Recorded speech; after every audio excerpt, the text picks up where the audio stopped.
Baik, langsung saja kita lanjutkan bahasan kita di topik lebih detail mengenai respon suatu sistem ya. Jadi di video sebelumnya saya sudah menjelaskan secara general mengenai respon sistem terhadap waktu. Nah, sekarang kita bahas mengenai lebih detail terkait dengan respon sistem. Jadi respon sistem itu adalah tanggapan sistem terhadap sinyal input. Nah, respon sistem ini, ya tanggapannya itu kita ketahui dari output sistemnya setelah kita beri suatu sistem itu sinyal input. Nah, bentuk sinyal input itu seperti apa? Di video sebelumnya, nah materinya itu yang ini ya. Nah, ini jenis-jenis sinyal input. Jadi sinyal input itu ada beragam jenis. Nah, di sini saya tampilkan ada yang jenisnya step atau tangga. Biasa dikenal dengan sebutan step function. Nah, karena kan sinyal itu kan merupakan suatu fungsi ya.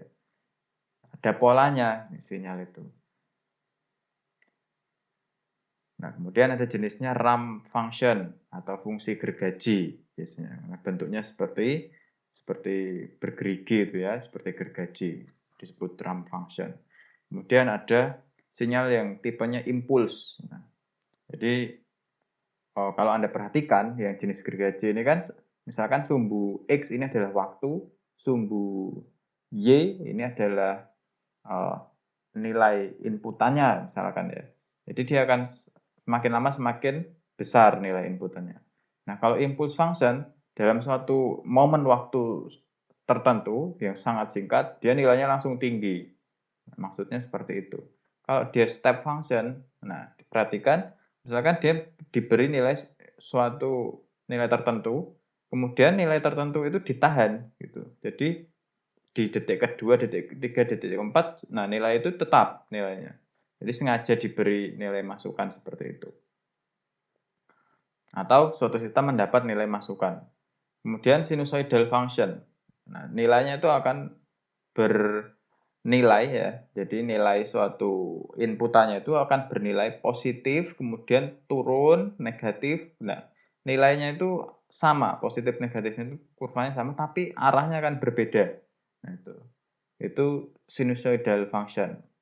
Nah, untuk yang acceleration function ini lebih ke kombinasi.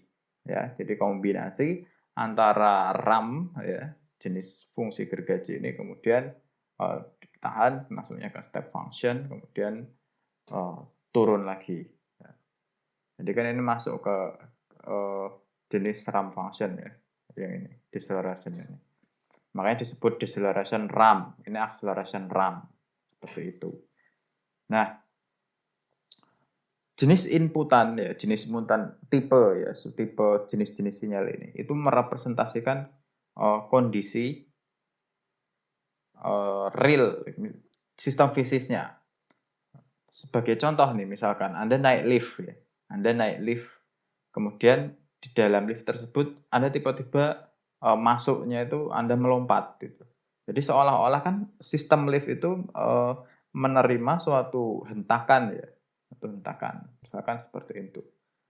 Nah, atau misalkan contoh yang lebih simpel lagi, Anda memberi beban pada suatu timbangan. Kapasitas timbangannya adalah 100 kilo. Beban yang ada 20 kilo. Nah, kemudian secara tiba-tiba Anda masukkan lagi beban sebesar 70 kilo ke timbangan tersebut. Secara Anda hentakkan gitu. Jadi itu kan timbangannya akan bergerak naik turun toh, pegasnya itu. Nah, itu adalah respon yang timbul dari beban yang Anda beri secara tiba-tiba itu. Jadi masuknya apa beban yang secara tiba-tiba Anda beri itu? Maksudnya kan impuls ya. Jadi bisa kita kategorikan misalkan impulse function. Nah, gerakan naik turunnya dari pegas Anda, ya, pegas timbangan Anda. Nah, itu bisa kita representasikan dalam grafik gitu. Misalkan regangan yang timbul. Nah, sebelum dia diberi beban nilainya 0 sumbu Y-nya. Kemudian setelah diberi beban 20 kilo, sumbu Y-nya naik. Kemudian setelah Anda beri tambahan lagi 70 kilo, nah, maka itu akan naik turun. Nah, grafiknya. Nah, suatu ketika gerakan yang naik turun tersebut akan berhenti. Nah, saat itulah sistemnya memasuki fase steady state. Jadi keadaan yang sudah tidak berubah lagi. Oke. Nah, itu ilustrasinya. Itu penjelasan mengenai tanggapan atau respon suatu sistem. Jadi seperti itu. Kalau Anda ingat lagi, ya di sini ada bagan ya, ada RS ya. RS, kemudian RS ini input. Kemudian GS. Nah, GS kemudian dibagi jadi dua. Berdasarkan apa? Ini output ya, GS. Jadi time respon atau respon terhadap waktu atau respon terhadap frekuensinya. Gitu. Time respon, ada responnya itu ada dua jenisnya, transient atau steady state. Kalau dari tinjauan waktu, kalau dari tinjauan frekuensi itu ada jenisnya magnitude atau besaran, kemudian atau fasenya. Nah, ini ada pembagian untuk menganalisis respon suatu sistem apabila diberikan input. Bentuk kurvanya itulah yang menggambarkan karakteristik suatu sistem. Nah, jadi Anda jangan terjebak kepada hitung-hitungan yang rumit gitu, sehingga Anda sampai lupa gambaran besar mempelajari teknik kendali, logika berpikir mempelajari teknik kendali itu sebetulnya apa. Gitu. Jadi semua hitungan-hitungan yang Anda pelajari sebelumnya, Laplace transform, kemudian ada persamaan diferensial ya. Nah, bahkan kalau Anda pelajari di buku Ogata dan buku Esnise itu Anda akan menemui kompleks variabel. Nah, apa tujuan itu semua? Tujuannya itu adalah untuk mempermudah kita atau memberikan gambaran kepada engineer mengenai karakteristik sistemnya dalam bahasa matematika. Dan seperti itu. Karena dari grafik ya, dari grafik yang muncul itu perlu kita analisis. Nanti saya akan jelaskan secara ini mudah supaya Anda paham mengenai tanggapan atau respon sistem. Oke. Oke ya, jadi ini. Jadi input sinyal atau kita sebut sebagai sinyal untuk mengetes ya, respon suatu sistem itu digunakan untuk melihat apa? Untuk melihat respon sistem terhadap masukan. Jadi sinyal tersebut itu menggambarkan keadaan yang pertama adanya gangguan sesaat. Misalkan impuls tadi, misalkan kita ibaratkan noise gitu ya atau gangguan.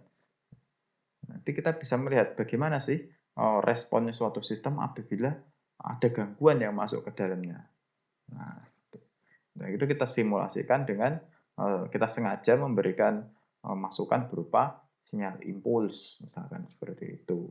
Kemudian misalkan kita memberi step.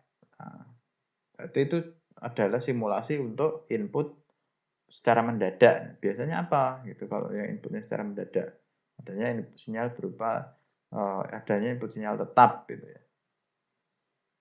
Direct current secara mendadak disimbolkan dengan step.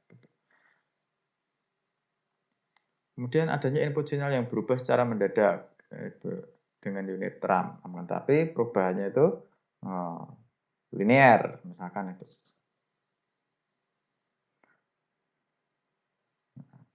Itulah input sinyal tes. Jadi disesuaikan kira-kira kondisi inputannya itu akan seperti apa. Apakah dia mendadak? Kalau dia mendapat input yang mendadak, berarti kita mau lihat karakter sistemnya, kita masukkan, kita ganggu sistem tersebut dengan inputan impuls.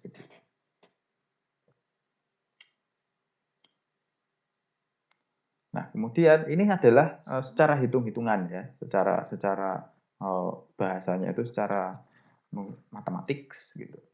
Jadi ada transfer function, ya. Jadi CS ya. Jadi Anda kan lihat CT ya, kalau di grafik itu Anda lihat C fungsi T itu masih yang sudah diubah ke domain T. Jadi dari CS, kalau di domain S kan kita bisa menghitung secara aljabar karena domainnya masih domain Laplace. Nah, kemudian setelah dapat transfer fungsinya atau setelah dapat outputnya kita ubah kita ubah ke dalam domain waktu. Jadi menggunakan inverse Laplace transform. Nah, jadi contohnya yang jenisnya adalah impuls di impuls gitu ya. Nah, ternyata respon sistemnya seperti ini. Ini contoh yang jenisnya impuls. Jadi CT, nah, CT ini kan output ya, CT. Kemudian ini adalah sumbu T. Ini makin lama makin menurun atau mendekati nilai 0. Ini contoh saja. Contoh input impuls signal. Jadi ketika diberi inputan, dia tinggi di awal, terus lama-lama turun. Nah, ini kenapa kok grafiknya seperti ini ya? Tergantung sistemnya gitu. Tergantung sistemnya, proses yang ada di dalam sistem itu. Nah, dalam bahasa matematika apa yang dinamakan proses yang ada dalam suatu sistem tersebut? Khususnya sistem kendali, transfer function gitu. Itulah kenapa kita di minggu-minggu lalu mempelajari transfer function. Jadi fungsinya ya untuk merancang bagaimana suatu sistem itu merespon input, kan seperti itu. Nah, kemudian yang kedua adalah ini contohnya adalah input unit step ya. Unit step. Perhatikan di sini kita memasukkan value atau nilai di titik ini, titik 1. Nah, kemudian sistem tersebut akan merespon. Misalkan ya, ini ibaratnya Anda mengatur suhu mesin penetas telur. Anda masukkan suhunya misalkan 78 derajat. Nah, kemudian si sistem mesin penetas telur tersebut seiring berjalannya waktu, ya ini kan derajat ya, misalkan CT ini, CT fungsi T, misalkan ini suhu, derajat Celcius. Nah, sering berjalannya waktu, suhu di dalam mesin penetas itu akan naik terus, kemudian mencapai nilai yang kita atur. Nah, karakternya itu seperti apa? Kita lihat dari grafik. Nah, jadi kita kalau misalkan Anda penelitian ya, jadi Anda bisa mengukurnya dalam suatu rentang waktu tertentu. Misalnya katakanlah tiap 5 detik Anda ukur berapa suhunya, berapa tiap 5 detik. Misalkan Anda mau buat ini apa praktikumnya, misalkan ya Anda mau iseng-iseng meneliti seperti itu. Nah, Anda bisa tahu karakter dari sistem yang Anda buat itu. Itu cara simpelnya. Jadi makin akurat alat yang Anda gunakan untuk mengukur, nah makin presisi, makin akurat. Nah, maka data yang bisa kita ambil juga makin bagus karena plotnya sebaran datanya banyak sehingga garisnya akan lebih smooth. Itu ya. Jadi contoh input step, unit step. Jadi Anda jangan terkungkung dalam rumus ya. Anda bisa ngitung saja tapi Anda nggak paham konteks rumus itu digunakan buat apa. Kalau rumus kalian matematika itu hanya masalah teknis perhitungan ya. Tentu Anda harus paham konsep ya. Paham konsep. Nah, konsepnya apa? Kita menghitung itu untuk apa sebetulnya? Nah, dari hal yang umum baru Anda masuk ke hal yang khusus, ke teknis perhitungannya, masuk ke rumus transformasi Laplace dan sebagainya. Kalau itu Anda kuncinya ya harus sering-sering latihan soal kalau mau Anda.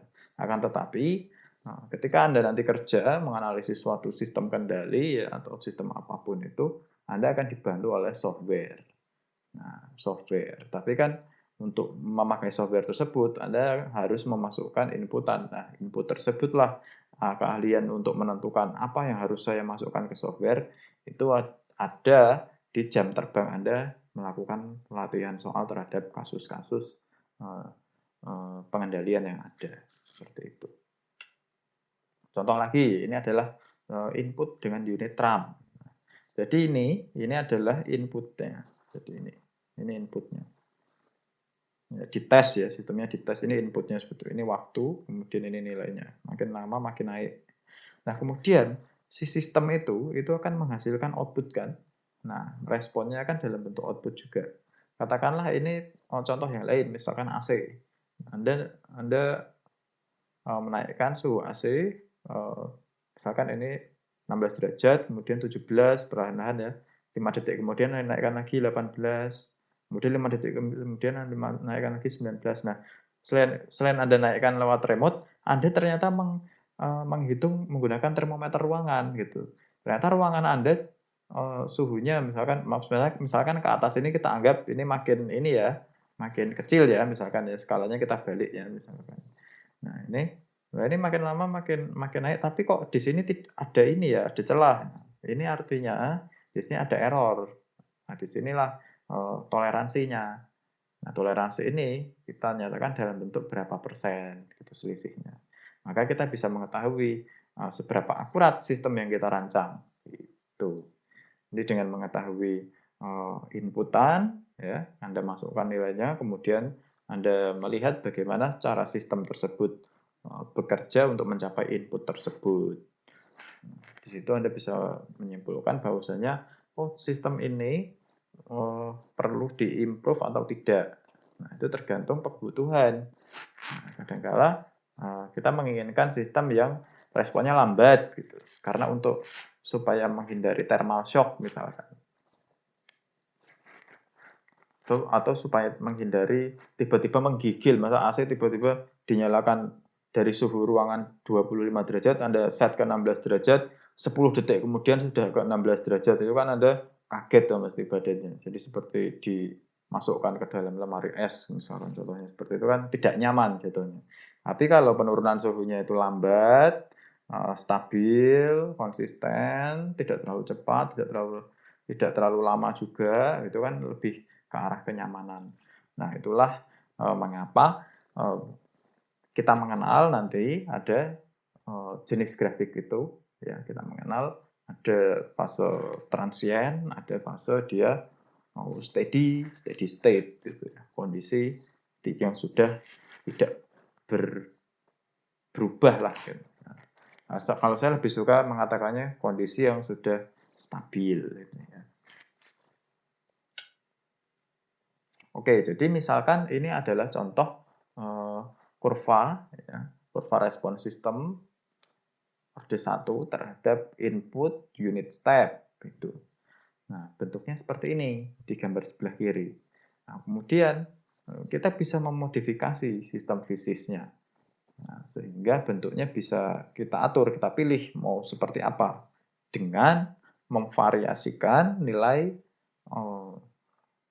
redaman atau damping rasio atau rasio redaman yang disimbolkan dengan huruf Yunani kuno yaitu kita sebut sebagai eta. Anda perhatikan kalau dia bentuk gelombangnya sinusoid ya, ini kan watak dari suatu sistem ya. Setelah kita simulasi kita beri inputan ternyata bentuknya sinusoid kayak gini, sinusoidal. Artinya apa? Dia tidak ada redaman di sana gitu. Sehingga sistem tersebut tidak akan pernah stabil. Nah, apabila kita ingin sistem tersebut stabil, maka kita harus mengatur berapa nilai redamannya. Pertanyaannya kemudian adalah bagaimana cara mengatur nilai redaman? Nah, seperti itu. Cara mengatur nilai redaman untuk suatu sistem kendali itu kita bisa memodifikasi yang pertama sistem atau kita modifikasi lingkungan. Itu. Dengan memodifikasi sistem, misal konfigurasi mekanikalnya kita ubah, kita ganti. Kalau AC misalkan tadi ya, atau mesin penetas telur tadi. Misal kita menggunakan material yang di dalamnya itu yang sulit untuk membuang panas. Sehingga ketika ada input panas dari dalam, dari bola lampu, maka dia tidak bocor keluar dengan lebih cepat. Misalkan seperti itu. Efeknya apa? Efeknya suhu yang bisa dicapai itu dia lebih cenderung lebih cepat ya, lebih cepat. Kemudian ketika sudah sampai di nilai tertentu pelepasan panas ya, dari dalam keluar atau dari sistem ke lingkungan itu juga tidak cepat malah. Jadi memanaskannya cepat tapi mendinginkannya lambat. Nah, artinya apa kalau mendinginkannya lambat? Ketika dia sudah mencapai suatu titik ya, titik suhu tertentu yang sudah kita atur, otomatis sistem kan akan memerintahkan pemanas untuk off ya.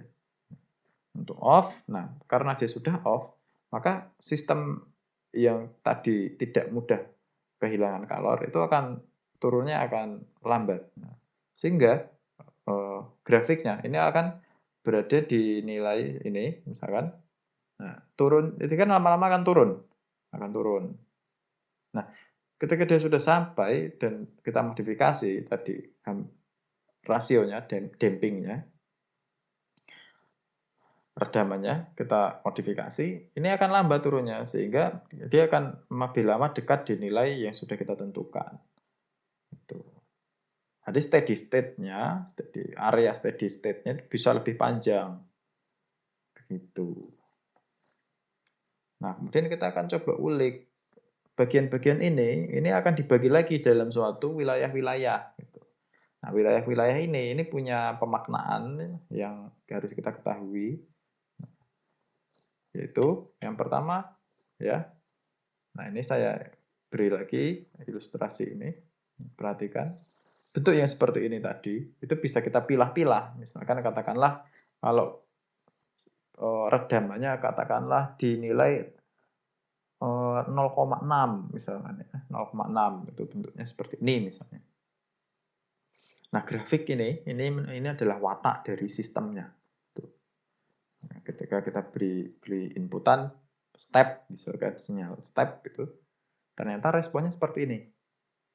Nah, maka ini kita bisa analisis. CT ini adalah output, ya. Di sumbu Y ini adalah output CT atau C fungsi T. Kemudian di sumbu X ini ada T waktu.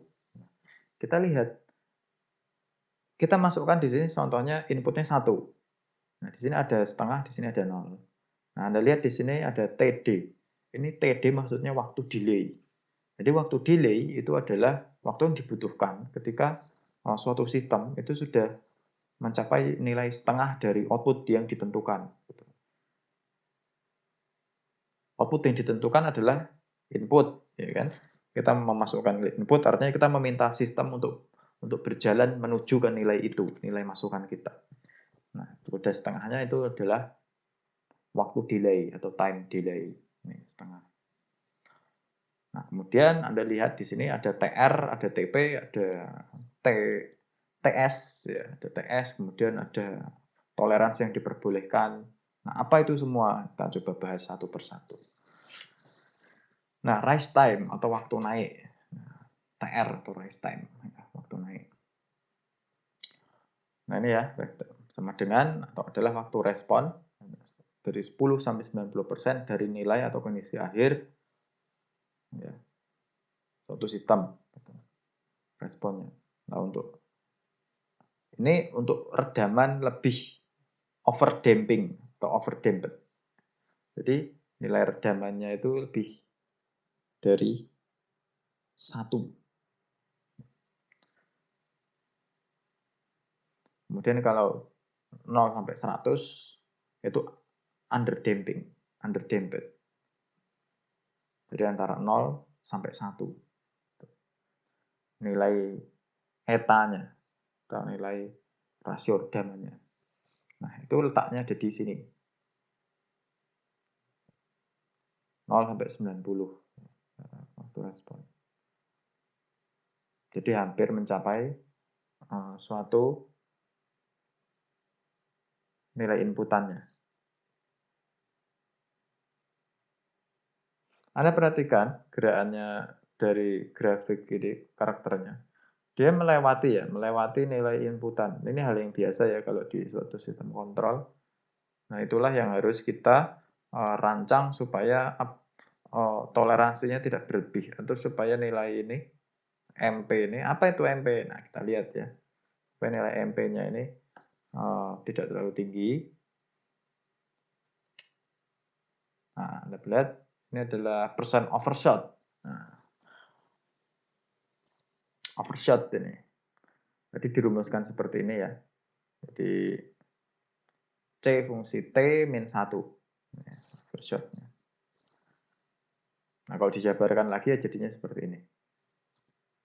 Nah, maka kita bisa mengubah dia dalam bentuk persentase. Lokasinya adalah ini. Nah, hal yang paling mudah untuk memodifikasi suatu bentuk sinyal ini dia modifikasi sistem fisiknya. Gitu. Kita modifikasi sistem fisiknya karena kan alurnya sudah jelas. Oh, fungsi transfer atau hitung-hitungan tadi itu kan kita ambil dari pemodelan matematika, sedangkan model matematika kita peroleh dari sistem fisik. Artinya, kalau kita mau dapat hasil yang beda, ya sistem fisiknya harus beda. Kita nggak mungkin mengharapkan hasil yang beda dari input yang sama. Kecuali ada error ya. Nah itu beda lagi. Kalau ada error kan berarti ada misalkan dari disturbance atau dari gangguan atau dari lingkungan. Itu kan inputnya jelas sudah beda, maka hasilnya juga beda. Jadi itu adalah percent overshot. Kemudian settling time, ya, ada waktu tetapan, TS. Ini TS, settling time. Nah, ini adalah waktu mencapai set output beberapa persen terhadap nilai yang diatur, final value. Jadi ada toleransinya 2-5%. Ini 0,02 ini 2%.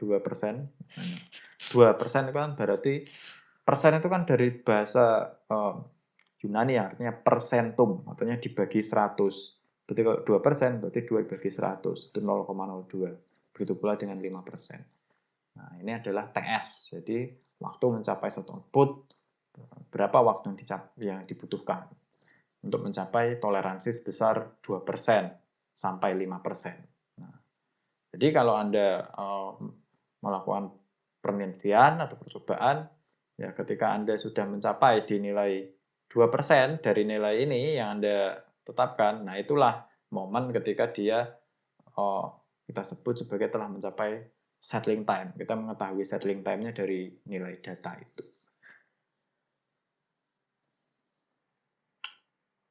Kemudian ada wilayah peak time ya. Peak time ini adalah waktu untuk mencapai puncak overshot.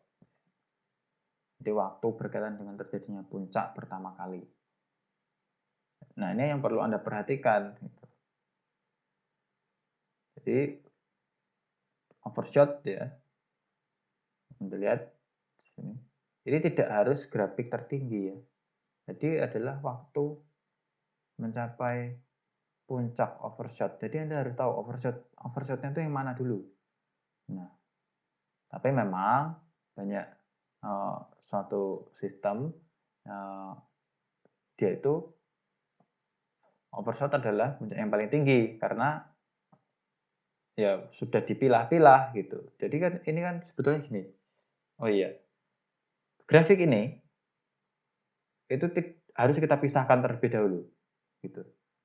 Anda misalkan ngambil data, nanti kan kita mesti tahu, oh ini adalah gelombang, ya, ini adalah respon yang dihasilkan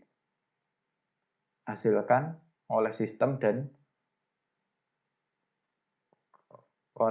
dan ininya akibat faktor gangguan misalkan. Jadi sistem itu bukan murni karena inputan yang kita masuk, tapi ada gangguan dari lingkungan sekitar. Nah, gangguan dari lingkungan sekitar itulah yang kadang merancukan kita untuk menentukan peak time-nya. Nah, bisa jadi itu adalah peak time dari gangguan, itu bukan peak time dari sistemnya, kan seperti itu. Maka itu harus kita olah dulu. Nah, kita olah bisa dengan apa? Bisa dengan kita lakukan noise reduction ya, dengan filter. Oke, itu peak time atau waktu puncak. Itu waktu untuk mencapai puncak overshot. Baik, jadi sekian video pembelajaran kali ini. Jadi gambarannya seperti itu. Untuk detailnya penting Anda tahu, teknisnya adalah penghitungannya secara matematika, transformasi Laplace, differential equation gitu. Nanti ada bantuan softwarenya. Bantuan softwarenya pakai MATLAB, jadi itu untuk membantu menghitung sebetulnya. Nah, jadi jangan lupa goal utamanya atau gambaran besarnya dari teknik pengendalian. Minimal Anda bisa membaca grafik tadi, ya. Kemudian nanti Anda soal perhitungan dan juga mekanisme cara memperoleh grafiknya Anda bisa latihan sendiri.